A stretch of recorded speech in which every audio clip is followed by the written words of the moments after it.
warahmatullahi wabarakatuh.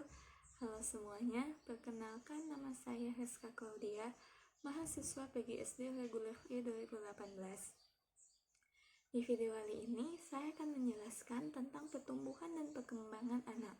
Mengapa seorang guru harus menguasai pertumbuhan dan perkembangan anak? Alasannya adalah karena pertumbuhan dan perkembangan yang terjadi pada siswa sekolah dasar berlangsung sangat cepat. Nah, karena itulah kita sebagai guru harus bersikap sesuai dengan pertumbuhan dan perkembangan anak. Jadi, ketika kita tidak bersikap secara fisik maupun perilaku kita yang tidak sesuai dengan pertumbuhan dan perkembangan anak, yang akan terjadi dapat kita khawatirkan akan mengganggu pertumbuhan dan perkembangan anak tersebut. Nah, apa sih itu pertumbuhan dan perkembangan anak? Jadi, saya akan menjelaskan terlebih dahulu tentang pertumbuhan anak. Pertumbuhan anak memiliki arti yaitu bertambahnya ukuran fisik maupun struktur tubuh pada anak secara keseluruhan maupun sebagian sehingga dapat diukur dengan satuan panjang maupun lebar. Contohnya, pertumbuhan pada struktur kepala kita. Ketika kita masih bayi, struktur kepala kita tidak sebesar sekarang kan? Nah, ketika kita sudah lebih besar, struktur kepala kita akan juga bertambah secara besar. Contoh yang kedua, pertumbuhan yang terjadi pada tangan kita ketika kita masih bayi hingga kita balita akan bertumbuh lebih panjang ataupun lebih besar. Nah, itu salah satu contoh tentang pertumbuhan.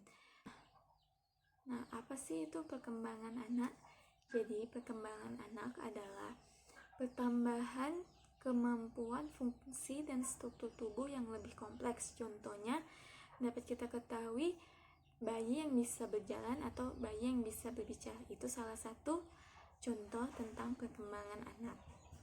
Jadi, itu adalah penjelasan yang saya berikan tentang pertumbuhan dan perkembangan anak. Selanjutnya, seorang guru SD harus menguasai begitu banyaknya mata pelajaran yang ada di sekolah dasar. Salah satunya adalah pendidikan jasmani dan olahraga. Di dalam pendidikan jasmani dan olahraga terdapat banyak gerakan. Jadi saya akan membahas ada 4 gerakan. Yang pertama, gerakan lokomotor. Yang kedua, non-lokomotor. Yang ketiga, manipulatif. Dan yang keempat itu ada gerakan non-manipulatif. Jadi di sini saya akan menjelaskan keempat gerakan itu. Apa sih itu gerakan lokomotor? Jadi gerakan lokomotor adalah gerakan yang berpindah tempat. Bagian tubuh kita secara keseluruhan maupun sebagian akan berpindah tempat. Contohnya, kita berjalan, kita berlari.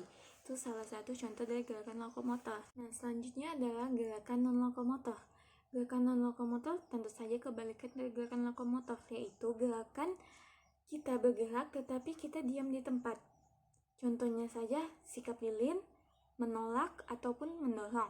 Bisa juga kita menari. Nah, itu salah satu gerakan dari non-lokomotor. Nah, selanjutnya adalah gerakan manipulatif. Apa sih itu gerakan manipulatif? Jadi, gerakan manipulatif adalah gerakan mengontrol suatu benda dengan menggunakan tangan ataupun kaki kita. Contohnya saja, kita melempar bola, menendang bola. Itu salah satu gerakan manipulatif. Nah, selanjutnya adalah gerakan keempat, yaitu gerakan non-manipulatif. Tentu saja, gerakan non-manipulatif ini adalah gerakan kebalikan dari manipulatif, yaitu gerakan dengan tujuan yang bukan untuk mengontrol suatu objek. Jadi, gerakan manipulatif itu contohnya adalah mengangkat benda. Contohnya, mengangkat benda seperti ini.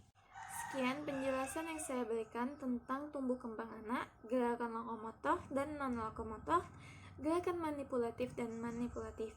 Semoga teman-teman yang melihat video saya bisa memahami tentang yang saya berikan. Dan jika ada kesalahan kata, saya mohon maaf. Sampai jumpa di video saya selanjutnya. Tetap di rumah aja dan jaga kesehatan. Assalamualaikum warahmatullahi wabarakatuh.